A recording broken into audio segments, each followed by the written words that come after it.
지난 시간에 이어서 사무엘기하 5장 말씀을 계속해서 살펴보겠습니다. 하나님께서 다윗과 함께 하심으로 말미암아 다윗은 창대한 자가 되었다고 했습니다. 또 하나님께서 다윗을 강하게 하시고 또 이스라엘 왕국을 강하게 해주셨습니다. 다윗은 과연 주께서 나를 이스라엘 왕으로 삼으시고 또 이 백성을 다스리게 하셨구나, 그것을 깨달았다고 합니다.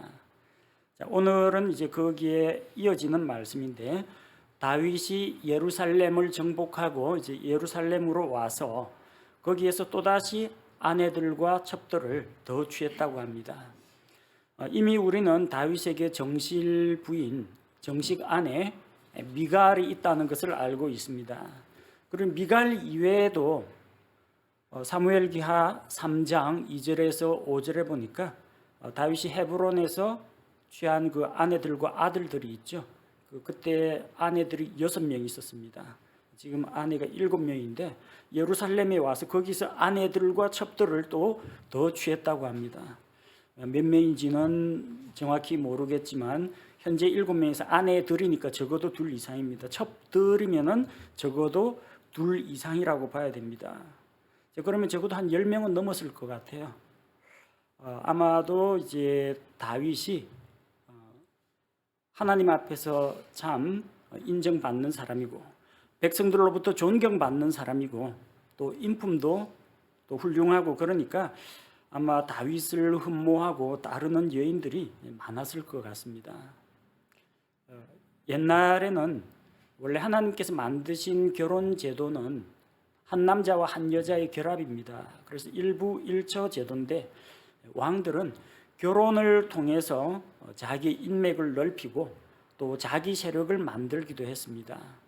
그래서 이스라엘 안에서 유력한 집안, 그리고 자기가 믿고 맡길 만한 어떤 군대대장, 국방부 장관이나 재무부 장관, 그런 집안 사람들과 혼인 동맹을 맺어가지고 자기의 위치를 공고하게 하는 그런 일들이 있었습니다. 그러나 하나님께서는 그런 방법이 이제 옳지 못하다고 하셨습니다.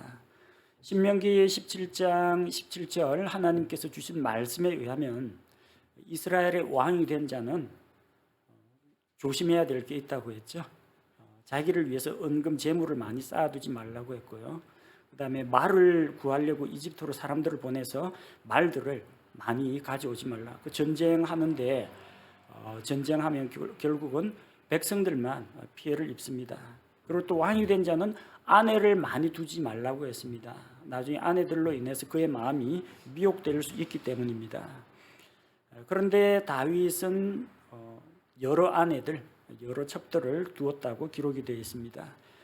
헤브론에서 취한 그 아내들과 첩들에게서 아들들이 낳는데 예루살렘에서도 역시 아내들과 첩들을 취해서 자녀들이 태어납니다. 여러 아내가 있으면은 남편은 하나요, 아내들은 많습니다. 아내들도 자기들 나름대로 남편으로부터 사랑받고자 하는 그런 욕구가 있습니다. 또 남편이 나만 바라봤으면 좋겠다, 다른 여자보다 나를 좀 더 우선시했으면 좋겠다, 그런 생각들 다 할 겁니다. 10명 넘다 보면은. 자, 그럼 경쟁이 일어납니다. 남편의 사랑을 얻기 위해서, 남편과 좀 더 가까이 지내는 시간을 확보하기 위해서 아내들끼리 경쟁이 일어납니다. 나중에 그들에게서 아들들이 태어나겠죠.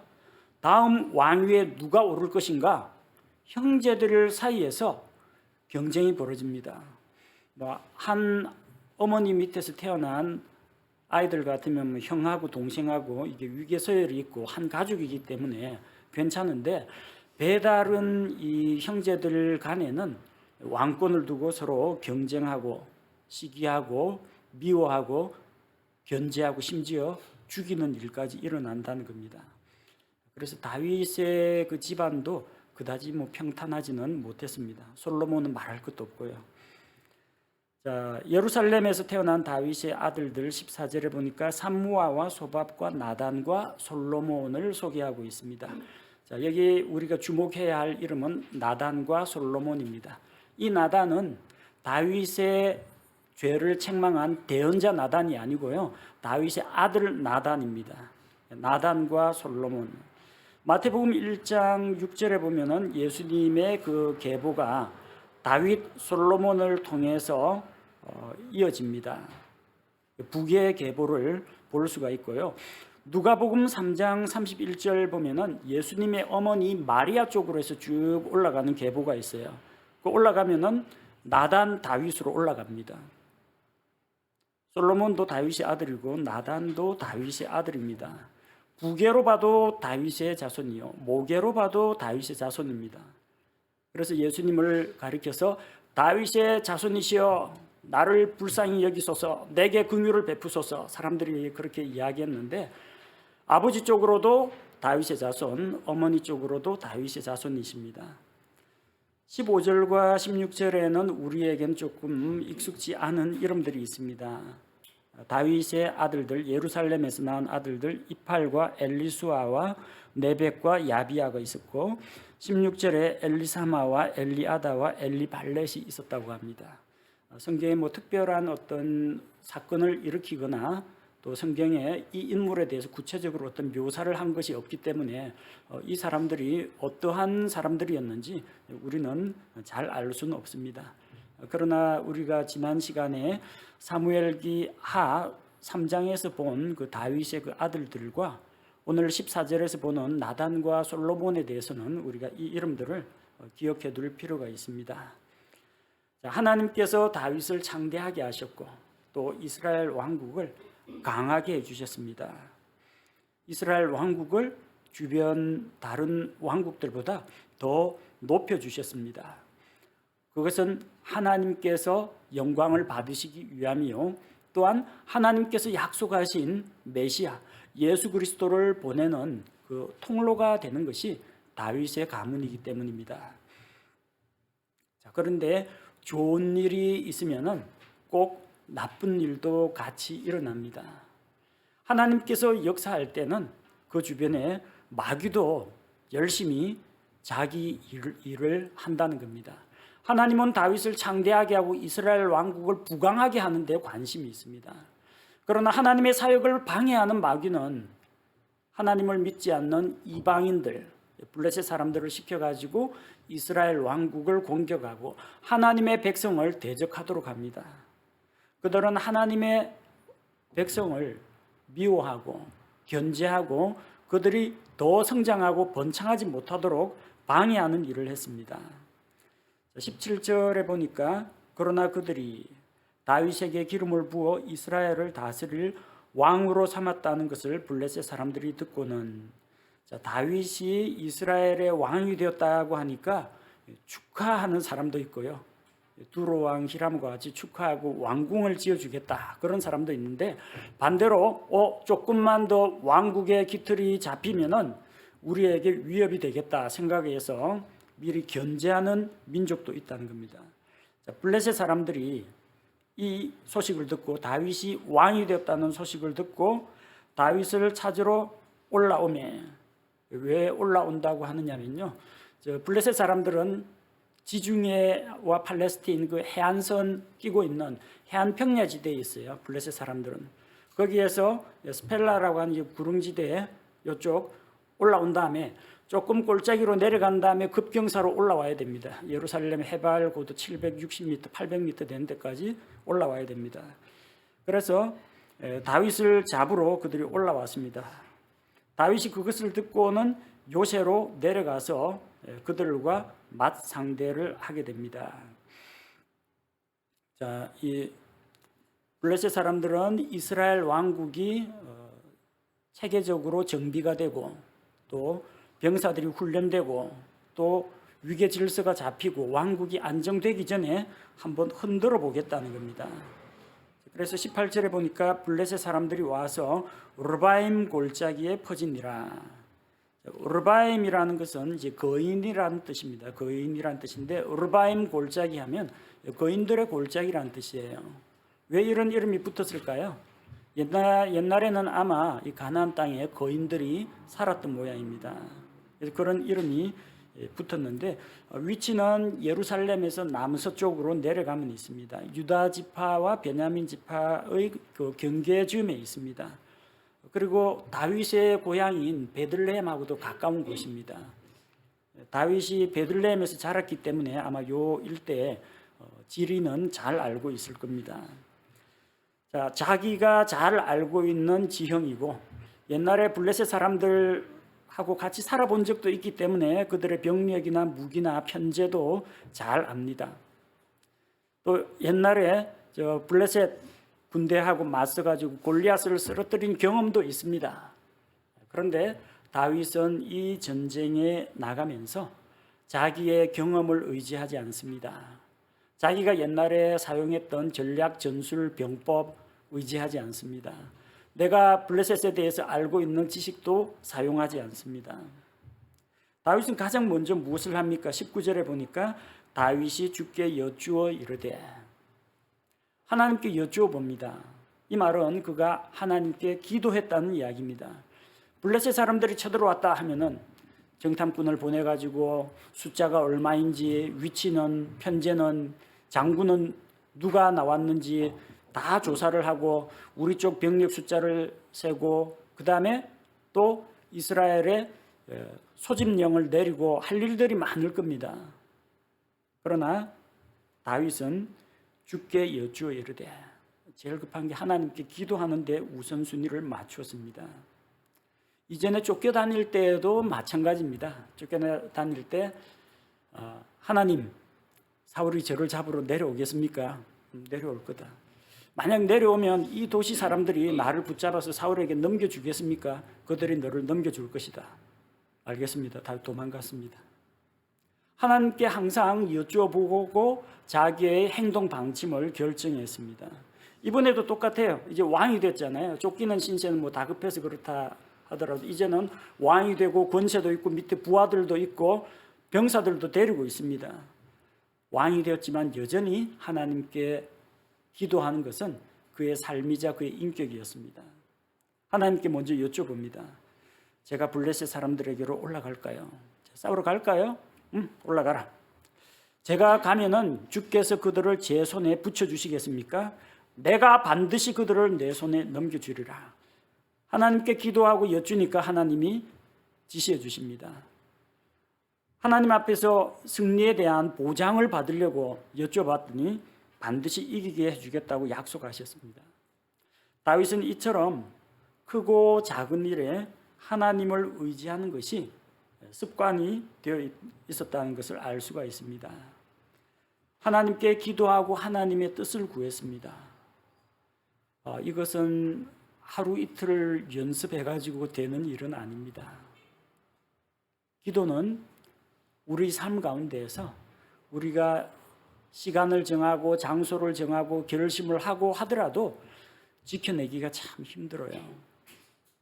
차라리 성경을 읽는 것 같으면 하루에 내가 몇 장 읽겠다 목표 정해가지고 하고 그럴 수가 있는데 기도하는 것은 정말로 힘들어요. 기도는 일입니다. 일. 기도는 일이고 기도는 일을 하게 합니다. 기도는 하나님으로 하여금 하나님께서 일하시게 하는 겁니다. 그래서 우리는 기도를 가볍게 생각하면 안 되고 이것이 하나님을 움직이는 하나님의 능력을 끌어오는 일이라는 것을 명심해야 합니다. 다윗처럼 크고 작은 일에 잠깐 멈추어서 기도 먼저 한 이런 습관이 우리에게도 길러져야 합니다. 이거 수십 년 동안 쌓인 그의 기도의 삶의 열매입니다. 다윗은 하나님의 약속하신 말씀대로 그가 블레셋에게로 나아가서 싸웠고 약속대로 그들을 하나님께서 약속하신 대로 승리를 거두었습니다. 자, 그리고 다윗이 블레셋 사람들을 물리치고 그들을 산산조각 내고 다 흩어버렸기 때문에 그곳을 바알브라심이라고 불렀습니다. 바알브라심이라는 것은 주께서 흩으셨다 그런 뜻입니다. 주께서 물을 터뜨리는 것처럼 원수들을 쳐서 흩으셨다는 겁니다. 싸움은 다윗이 이스라엘 군대를 끌고 나가서 싸웠지만 다윗은 이 전쟁에서 승리한 그 기쁨과 영광을 모두 하나님께 돌립니다.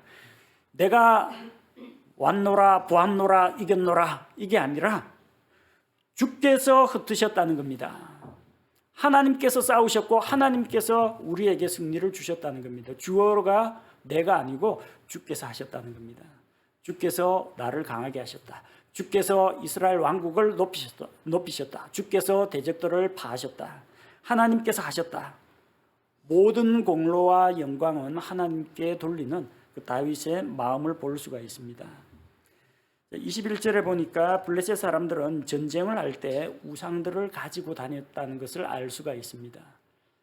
우상들을 가지고 가면 전쟁터에서 우상들이 자기들에게 복을 줘서 자기의 신들이 이 전쟁에서 자기들을 이기게 해줄 것이다.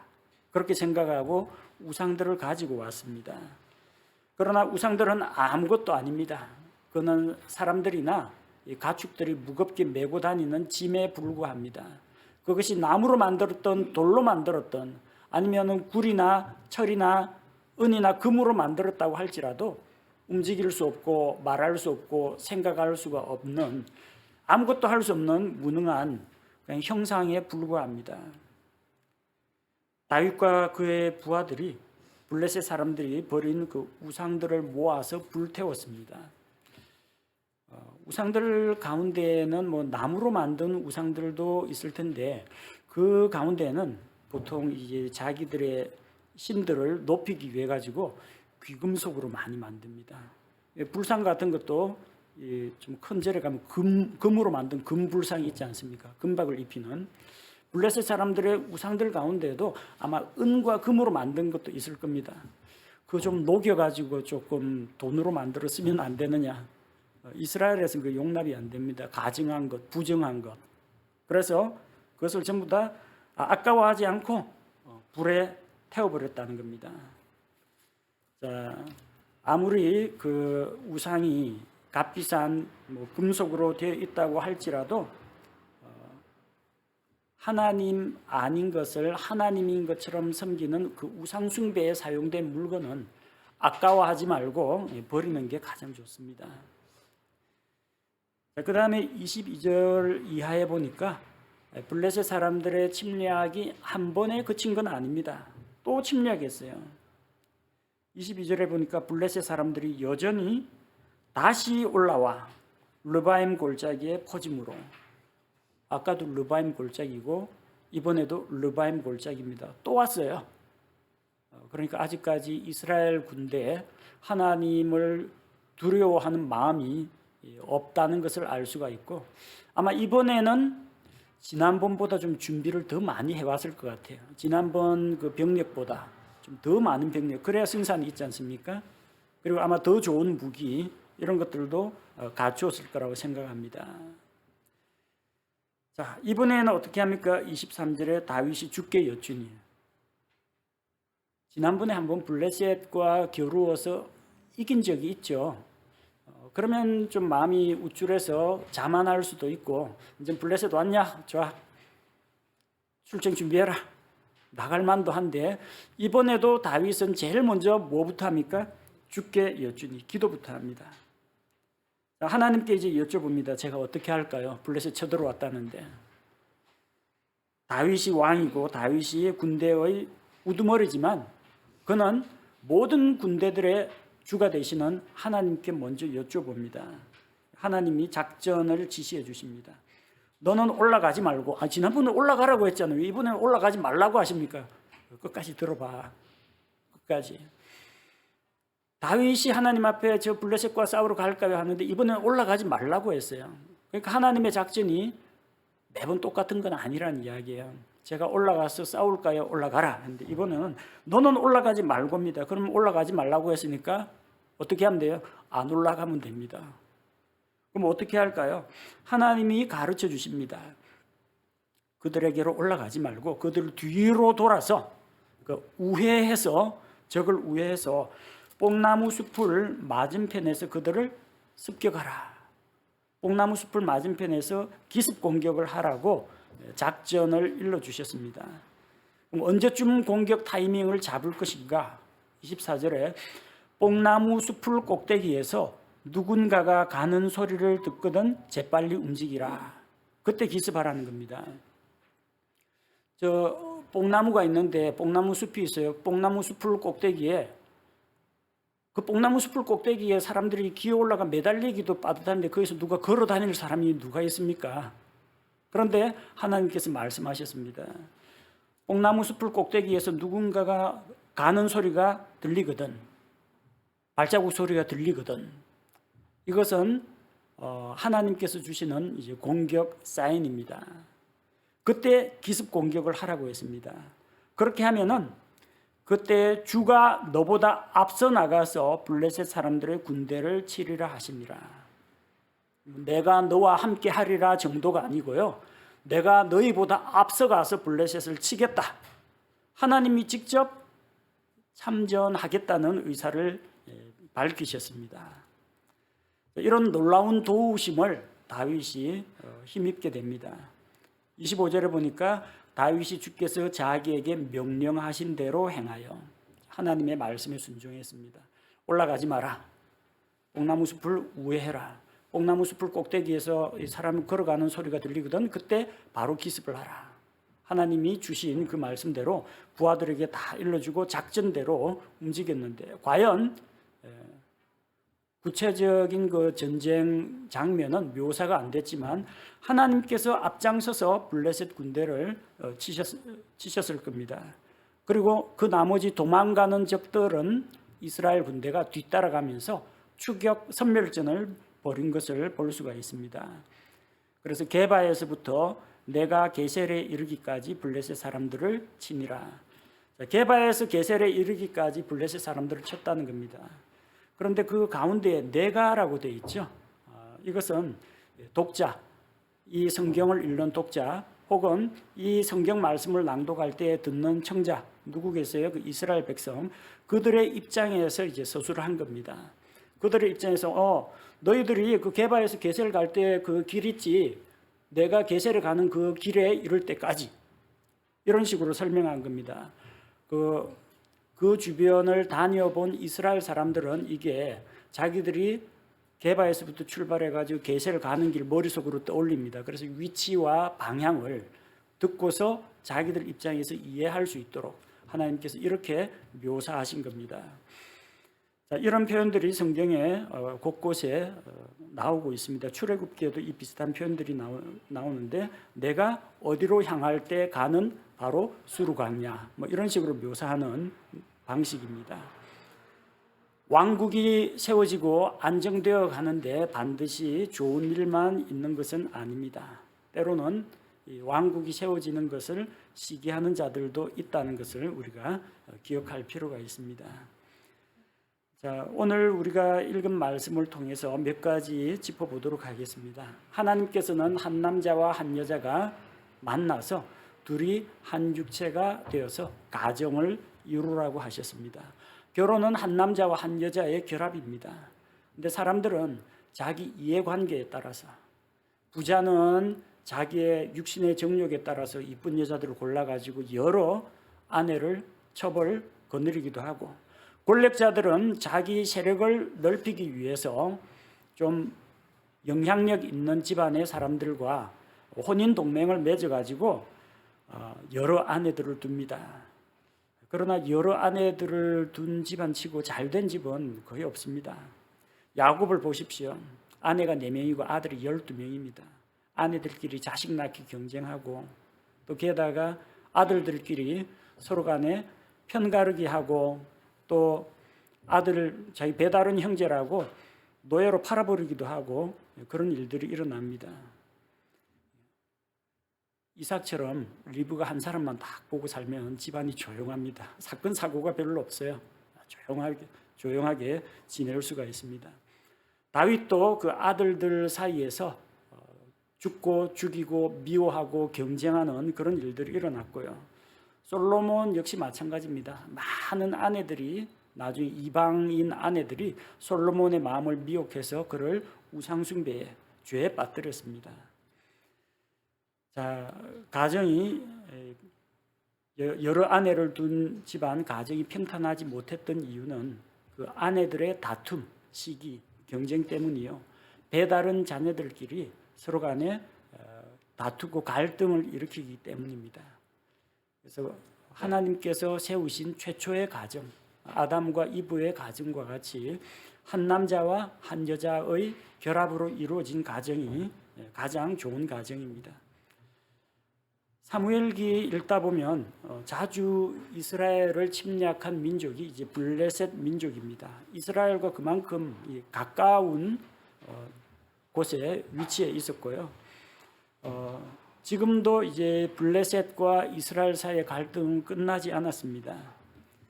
이스라엘은 지금 팔레스틴 땅에 있죠.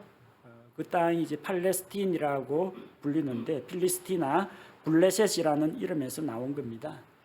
지금도 PLO 팔레스틴 해방 기구 그 조직과 그 이스라엘과 계속해서 팔레스틴 사람과 이스라엘 사람 사이에 중동에서 지금 계속 전쟁이 일어나고 있어요. 대립하고 있습니다.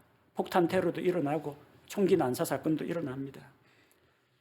이스라엘이 잠시 그 자리를 비웠을 때 나라 없는 민족이 돼가지고 온 세상에 떠돌아서 뿔뿔이 흩어졌을 때 그때 그 땅에 들어온 사람들이 있다는 거예요.